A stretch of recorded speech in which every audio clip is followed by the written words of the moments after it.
हज़रत अबू बकर सदीक रजी अल्लाह तआला अन्हु के बारे में आता है कि जंगे बदर है, अब बाप मुसलमान है और बेटा कफार की तरफ से है। बाप मुसलमान है, नबी अलैहिस्सलाम का सिपाही है, और बेटा भी मुसलमान नहीं हुआ, वो काफिरों की तरफ से काफिरों का सिपाही है। अब जंगे बदर हुई। जंगे बदर के बाद जब बाप और बेटा बैठे, बेटा भी मुसलमान हो चुका था, तो बेटा अपने बाप को किस्सा बतलाता है, क्या बाजान, जंगे बदर में जब मैं अभी मुसलमान नहीं हुआ था, आप मुसलमानों की तरफ से आए, मैं काफिरों की तरफ से गया। अब्बा जान, आप कई बार मेरी तलवार के वार के नीचे आए, लेकिन मैंने बाप समझ के आपको माफ कर दिया, मैंने तलवार का वार नहीं किया। जब हजरत अबू बकर सदीक रजी अल्लाह तआला ने ये अल्फाज सुने, कहा मेरे बेटे, मुझे अपने रब की कसम है, तू मोहम्मद रसूलुल्लाह सल्लल्लाहु अलैहि वसल्लम अल्लाह का दुश्मन बन के आया था। अगर तू मेरी तलवार के वार के नीचे एक दफा आ जाता, मैं भूल जाता कि तू मेरा बेटा था, मैं तुझे अल्लाह और उसका रसूल का दुश्मन समझ के कत्ल कर देता। तो अल्लाह फरमाते हैं, जो अल्लाह और उसके रसूल से मोहब्बत रखते हैं, उनकी मोहब्बत का फिर लेवल ये होता है कि फिर वो अल्लाह और उसके रसूल की मोहब्बत की आड़े में ना वो अपने अजीजों कारब को आने देते हैं, ना मालो दौलत को आने देते हैं। तो अल्लाह फरमाते हैं, इन्नमा काना कौलुल मोमिनीन, मोमिनों का मामला ये है, मोमिनों की बात ये है, मोमिनों की पोजीशन ये है, मोमिनों की सिफ्त ये है। क्या है मोमिनों की सिफ्त? अल्लाह फरमाते हैं, इज़ा दुऊ इलल्लाहि व रसूलिही, अल्लाह और उसका रसूल जब भी उन्हें आवाज देता है, जब भी उन्हें बुलाता है, अल्लाह और उसके रसूल की आवाज पर वो कैसे आते हैं? अन यकूलु समेना व अताना, वो कहते हैं हमने अल्लाह और उसके रसूल का हुक्म सुन लिया है, अब सिर्फ अतायत ही होगी। अब ऐसा नहीं होगा कि हम अल्लाह और उसके रसूल का हुक्म सुनकर सुनी करेंगे, अतायत नहीं करेंगे, जैसा कि बनी इसराइल के मुसलमान करते थे। बनी इसराइल के मुसलमान जब उनके अंदर हठधर्मी आई, सरकशी आई, तो वो क्या करते थे? कहते थे समेना, हमने सुन लिया है, लेकिन हम नाफरमानी ही करेंगे, हम फरमाबरदारी नहीं करेंगे। अल्लाह फरमाते हैं, ऐ ईमान वाले लोगों, तुम्हारी पोजीशन ये है, तुम्हारी सिफ्त ये होनी चाहिए कि जब भी अल्लाह और उसका रसूल तुम्हें बुलाए, फौरन समेना व अताना, हमने सुन लिया है, अब सिर्फ अतायत ही होगी। अब देखिए, नबी अलैहिस्सलाम ओहद के मैदान में जाना है। आप अलैहिस्सलाम ने मुसलमानों को हुक्म दिया, ऐ मुसलमानों, घरों से निकलो, अपनी ख्वाबगाहों से निकलो, अपने मोहल्लात से निकलो, अल्लाह तुम्हें ओहद में बुला रहा है। अब अल्लाह और उसके रसूल की तरफ से हुक्म आ गया कि अल्लाह तुम्हें ओहद के मैदान में बुला रहा है। अब देखें, मुसलमानों की पोजीशन उस वक्त क्या थी कि मुसलमान तादाद में बहुत कम थे। पता था कि जंग के मैदान में जाएंगे, आगे फौज ज्यादा है, लेकिन अल्लाह फरमाते हैं, हमने उनके दिलों में ईमान को पवस्त कर दिया था। क्यों पवस्त कर दिया था? कि वो अल्लाह और उसके रसूल की मोहब्बत में 5 रिश्ते, 3 दुनियावी चीजें अपनी जान को आड़े नहीं आने देते थे। अब अल्लाह के रसूल सल्लल्लाहु अलैहि वसल्लम ने हुक्म दिया, क्या लोगों तुम्हें अल्लाह में बुला रहा है। अब अंदाजा करें, एक औरत अपने छोटे से बच्चे को लेकर, दूध पीता बच्चा है, वो आई, उसने कहा अल्लाह के रसूल सल्लल्लाहु अलैहि वसल्लम, मेरी कोई औलाद ऐसी नहीं जो जवान हो। अल्लाह के रसूल सल्लल्लाहु अलैहि वसल्लम, मेरे पास एक बच्चा है और बच्चा भी दूध पीता है। अल्लाह के रसूल सल्लल्लाहु अलैहि वसल्लम, मैं चाहती हूं कि आप इसे जंग में साथ ले जाएं। अब उसने ये क्यों कहा? उसके कानों में आवाज जा चुकी थी कि अल्लाह के नबी फरमाते हैं, लोगों, अल्लाह तुम्हें उहद के मैदान में बुला रहा है। अब उस औरत के पास कोई बड़ा बच्चा नहीं था, उसने अपने छोटे से बच्चे को उठाया, नबी अलैहिस्सलाम की बारगाह में आ गई। अब अंदाजा करें कि एक औरत है। आज मैं बताना चाहता हूं कि औरतों के दिलों में भी किस कदर अल्लाह और उसके रसूल की मोहब्बत थी कि अपनी छोटी सी औलाद जो दूध पीता बच्चा है उसको लेकर नबी अलैहिस्सलाम के पास आ गई। अल्लाह के रसूल सल्लल्लाहु अलैहि वसल्लम ने फरमाया, ऐ बीबी, मैं इस बच्चे को जंग में ले जाकर क्या करूंगा? ये बच्चा तो उल्टा हम पर बोझ होगा, हम इसे संभालेंगे या जंग करेंगे? वो औरत क्या कहती है? कहती है, अल्लाह के रसूल सल्लल्लाहु अलैहि वसल्लम, मैं भी जानती हूं ये जंग नहीं कर सकता। अल्लाह के रसूल सल्लल्लाहु अलैहि वसल्लम आपका आवाजा हमारे कानों में पड़ा कि अल्लाह तुम्हें उहद में बुला रहा है। मेरा कोई बेटा नहीं था बड़ा जो इसे मैं जंग में तैयार साजो सामान देकर भेजती। अल्लाह के रसूल सल्लल्लाहु अलैहि वसल्लम आपका हुक्म सुना, देने लिए गवारा नहीं किया कि अल्लाह का रसूल हुक्म दे और मैं कुछ भी ना लेकर जाऊं ना जाऊं। अल्लाह के रसूल सल्लल्लाहु अलैहि वसल्लम, मैं बच्चा इसलिए लेके आई हूं, मैं भी जानती हूं जंग में ये आप पर बोझ होगा, लेकिन मेरी ख्वाहिश ये है जब तीर चले नेज़े चले मेरे बच्चे को आगे ढाल के तौर पे कर दे।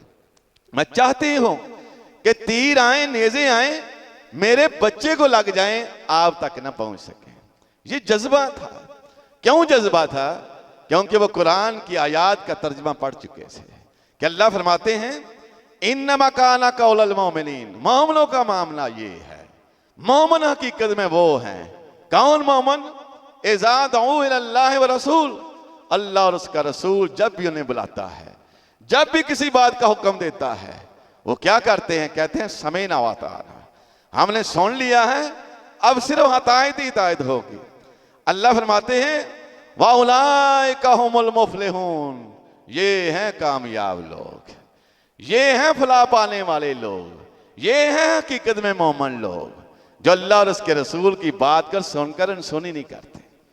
एक और वाक्य आपको बताता हूं ताकि बात मजीद समझ में आए। अल्लाह के रसूल सल्लल्लाहु अलैहि वसल्लम ने हुक्म दिया कि उहद के मैदान की तरफ आओ। उसी वक्त एक आदमी था, उसकी शादी नई नहीं हुई थी। अब शादी नई नहीं हुई है और शादी का पहला ही दिन है। अल्लाह के रसूल सल्लल्लाहु अलैहि वसल्लम की जब कान में उसकी आवाज पड़ी कि अल्लाह तुम्हें उहद के मैदान में बुला रहा है, नौजवान लोग अपने चश्मे तसव्वुर से उस मंजर को जरा देखें कि क्या ख्यालात होते हैं, क्या जज्बात होते हैं कि इंसान की शादी की पहला ही दिन है, पहली ही रात है। अल्लाह के रसूल सल्लल्लाहु अलैहि वसल्लम का आवाजा कान में पड़ता है कि लोगों आओ, अल्लाह तुम्हें उहद में बुला रहा है। अपनी बीवी को छोड़ते हैं, अल्लाह के रसूल सल्लल्लाहु अलैहि वसल्लम के हुक्म पर उहद के मैदान की तरफ जाते हैं। जंग होती है। अब जंग हुई, अल्लाह का ऐसा करना हुआ कि वो सहाबी रसूल हजरत हंजला रजी अल्लाह तआला अन्हु उस जंग में शहीद हो गए।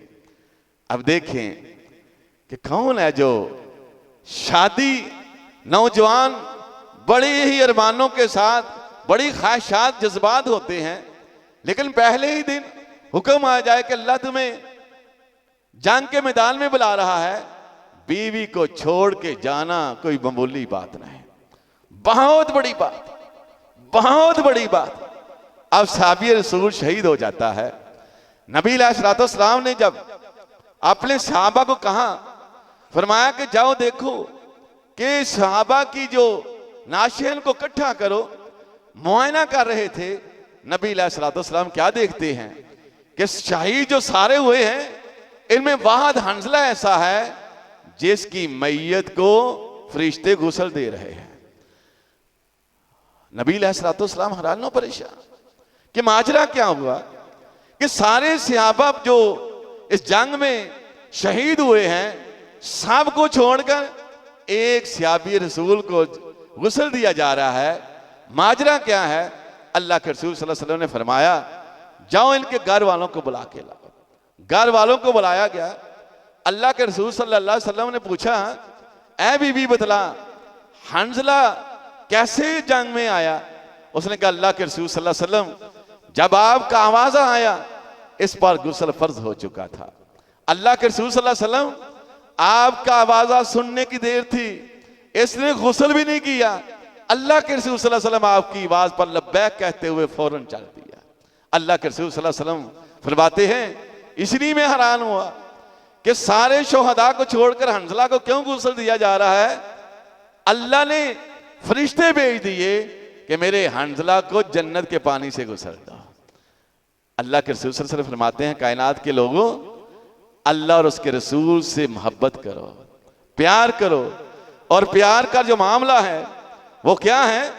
अल्लाह फरमाते हैं, या अय्युहल्लज़ीना आमनू, ऐ ईमान वाले लोगों, अल्लाह तुम्हें खबरदार करता है, तुम्हें तंबीह करता है, तुम्हें समझाता है।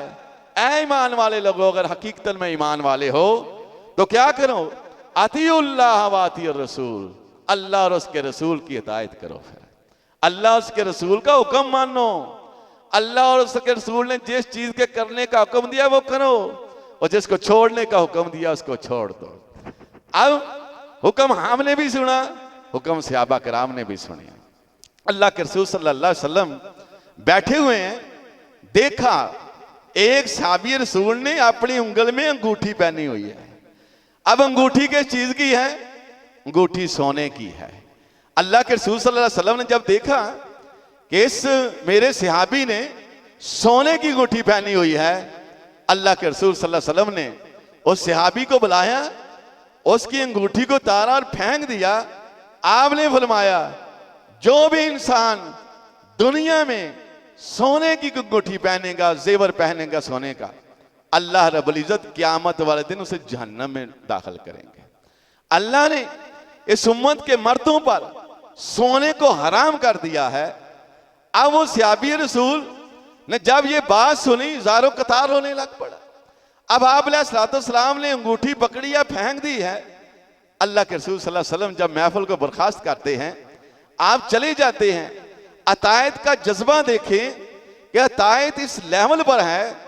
सहाबा कहते हैं, ऐ बंदे खुदा, अल्लाह के रसूल सल्लल्लाहु अलैहि वसल्लम चले गए हैं, अब इस अंगूठी को पकड़ ले और घर जा अपनी बीवी को दे दे, या बेचकर इसकी कीमत जो है वो किसी और काम में लगा ले।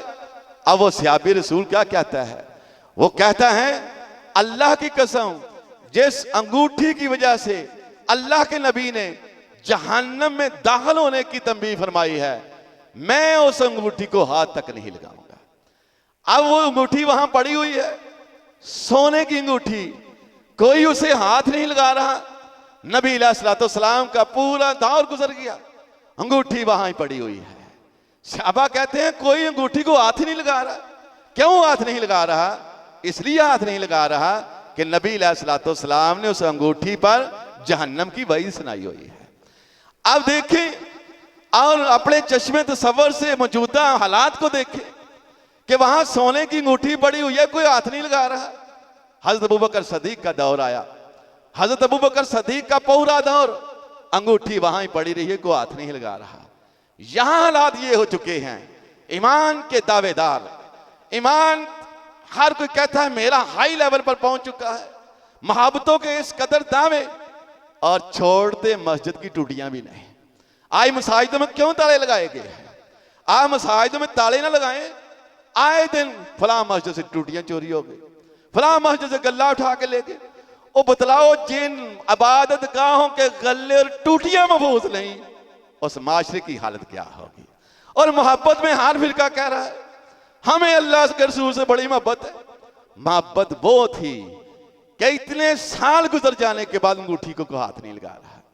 अल्लाह के रसूल सल्लल्लाहु अलैहि वसल्लम से इस कदर से हाँ बात ऐत करते थे, इस कदर मोहब्बत करते थे कि अल्लाह के रसूल सल्लल्लाहु अलैहि वसल्लम जा रहे हैं, आप अपने सहाबा के साथ हैं, एक मकान पर नजर पड़ी है। उस मकान का मामला यह था कि वो मकान, उसके मकान के ऊपर एक चबारा बना हुआ था। अल्लाह के रसूल सल्लल्लाहु अलैहि वसल्लम पूछते हैं, ये चबारा किसका है? सहाबा ने कहा, अल्लाह के रसूल सल्लल्लाहु अलैहि वसल्लम फलां सहाबी का है। अल्लाह के रसूल सल्लल्लाहु अलैहि वसल्लम ने जब ये सुना, आपका चेहरा मुबारक बदल गया, रंग ही तब्दील हो गया। अब आप सल्लल्लाहु अलैहि वसल्लम आए, वो सहाबी रसूल मस्जिद में आया, आपसे सलाम किया, आपने सलाम का जवाब नहीं दिया, चेहरा दूसरी तरफ कर लिया। वो दूसरी तरफ आया, आपने चेहरा दूसरी तरफ मोड़ लिया। परेशान सहाबा से कहता है, मुझसे क्या गलती हो गई, क्या मामला हुआ है कि नबी अलैहिस्सलाम मुझसे नाराज है। सहाबा कहते हैं, ए बंदे खुदा, हम अल्लाह के रसूल सल्लल्लाहु अलैहि वसल्लम के साथ जा रहे थे, आपके मकान पर नजर पड़ी, पूछा ये किसका मकान है, ये चबारा किसने बनाया हुआ है? हमने तुम्हारा बताया, इतनी सी बात हुई है। वो सहाबी रसूल ने जब सुना, उसने कुल्हाड़ा फुआड़ा जिससे भी वो गिरा सकता था, अब वो पकड़ा और जाकर अपने चबारे को गिराने लग पड़ा। अब चबारा उसने गिरा दिया और साथ ये अपने चबारे को मुखातिब है, ऐ मेरे मकान के चबारे, ऐ मेरे मकान की मंजिला, तू मुझे बड़ी पसंद थी, मैंने तुझ पर अपना माल खर्च किया, लेकिन आज मैं तुझे अपने हाथ से इसलिए बर्बाद कर रहा हूं, अपने हाथ से इसलिए ढा रहा हूं कि मेरे नबी को यह पसंद नहीं। ऐ चबारे, तो इससे मोहब्बत जरूर थी, लेकिन तेरी तो इससे मोहब्बत से ज्यादा मुझे नबी की मोहब्बत अजीज है, मैं नबी की मोहब्बत पर तुझे गिराता हूं। अब सहाबी रसूल अपने मकान को गिराकर जाकर फिर नबी अलैहिस्सलाम के पास कोई शेखी नहीं मारते, कोई बड़ा पढ़ नहीं जार करते कि मैं तो अल्लाह के रसूल सल्लल्लाहु अलैहि वसल्लम चबारा गिराया, अल्लाह के रसूल सल्लल्लाहु अलैहि वसल्लम को नहीं वो बता रहा। एक दिन आप अलैहिस्सलाम का फिर वहां से गुजर हुआ, देखा कि वहां चबारा नहीं था, पूछा क्या हुआ? सहाबा किराम ने अर्ज की, अल्लाह के रसूल सल्लल्लाहु अलैहि वसल्लम हमने उसको बताया था, उसने ये ढा दिया था। ये अतायत का लेवल था कि वो अल्लाह और उसके रसूल की मोहब्बत में अपनी मोहब्बतों को कुर्बान कर देते थे। हमारी मोहब्बतें कैसी हैं? छोटे छोटे नफे नुकसान के लिए अल्लाह और उसके रसूल के अहकामात को पसे पुस डाल देते हैं। अल्लाह क्या फरमा रहे हैं कोई पता नहीं, अल्लाह का रसूल क्या फरमा रहा है कोई पता नहीं।